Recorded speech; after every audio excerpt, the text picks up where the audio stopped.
Yeah, buddy. Welcome back to Hellcat America. It's a nice little beautiful day for a stroll. But today, we're not going for a stroll. Today, we gonna listen to the V8 Hemi Supercharged Charger. Woo, buddy. I don't know what to say, but that SRT is still looking good. It's loud. Yeah. A lot better when it's daylight.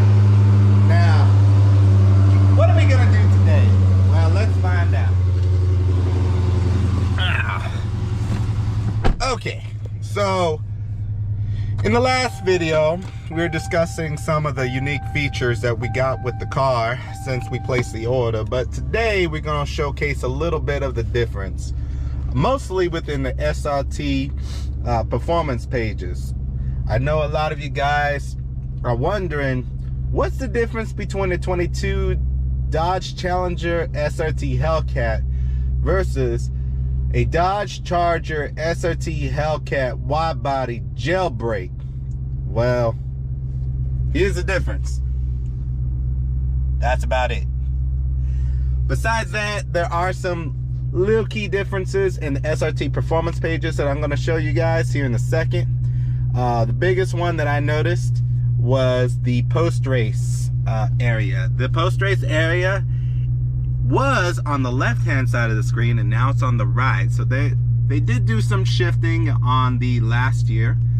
One of the other things I wanted to mention as well is that when you have the red key, it doesn't allow you to disable the access to the maximum engine power. For whatever reason, Dodge on 2022 versus 23 doesn't give you the option to actually save power. Even though you can press the eco button here, press it right here, it does it, but if you press the little red key and you have the red key, you ain't gonna save any money on gas. And if you're thinking about this car as more like a practical car, it ain't a practical car. It's a performance car. You take this thing to the track, you burn out your tires, you launch this thing, you have fun in it. That's what this car is for. It's not for you to go to work and back and take your kids to school or go to multiple different places in it. I mean, you can technically do it, but be prepared to pay for the gas. 93 premium ain't cheap, and in most places they could go $4 or $5 a gallon depending on where you are in the country. Now, one of the things I do want to mention here is that when you're on your track setup and you go into the actual paddle shifters, it doesn't allow you to customize or change the mode level. In the Challenger Hellcat, you actually can.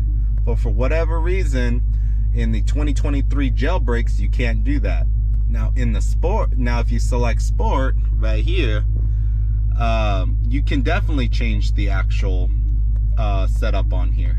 But we're kind of still waiting to break in the car because we are just at 98 miles. So we got a little bit of things to do on this car before we can even get it ready for the track. But don't worry, we're going to eventually get to the track. It's taking us a little bit longer. We were not expecting to get the Charger Widebody Hellcat Jailbreak, that long ass name, as early as we did. At first, when they first told us, we were supposed to get the car by the end of January. January 29th, I believe that's what the manufacturer sent us on that custom order page. And then I get a call from the dealership letting me know that it's already been shipped. They did update the page and they said estimated date was going to be December 12th. And then it showed up on December 7th. And I was like, it doesn't give me any time. We ended up picking up the Charger. We got the best that we could as far as financing. We didn't get much time to just jump on what we specifically wanted, but we can change financing at any time. Not a big deal. But the reality reality is that we got this Charger Hellcat for the YouTube channel. We got this for y'all, because we know that they're not making any more of these, at least not in this current form.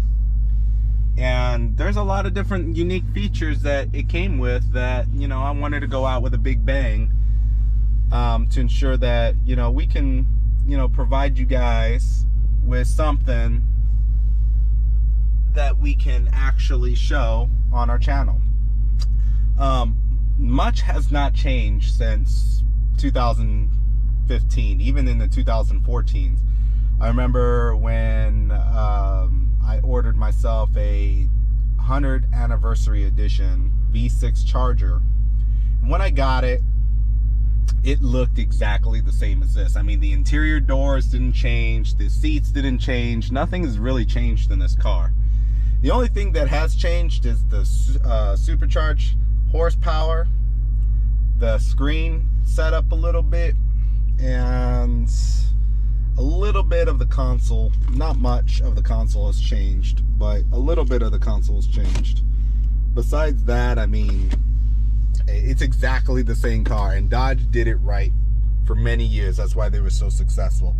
But now they're gonna go to the electric Banshee, and I just don't understand the concept of that. I know that the government is pushing down some BS of electrification, but honestly don't think it's gonna work. It's already starting to fail on Ford's hands, and the reality speaking is it's not practical. They're sitting there saying, oh, electric vehicles are so great. Then you actually go and drive it and you realize the range is not as great as it is, and you got to plug in and wait 30 minutes just to charge your car. I mean, it is not practical. Maybe for like local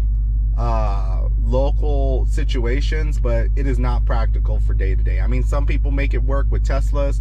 I get it. There's a supercharger network. All great, but you know, electric is not for us. We all combustion in this place, and I think they're gonna have a real hard time switching the whole industry to electric when, you know, don't change what isn't broke. You know, maybe add to, but don't change it. And I think that's the challenge that they face right now, and I honestly don't think they're going to be successful. However, in this channel, we're going to showcase the supercharged horsepower. Please like, subscribe, comment. We're growing as a channel. We're going to eventually head ourselves to Radford Racing. We're going to explain the whole process in that. So stay tuned, buckle up, and definitely have fun out there. And if you're going through a hard time right now, because I know it's the beginning of the year, don't worry about it. Things will change for the better. Promise you that. We've been through the ups and downs, and I can tell you, it does get better. So stay tuned for more. Like and subscribe, and I'll see you on the next video.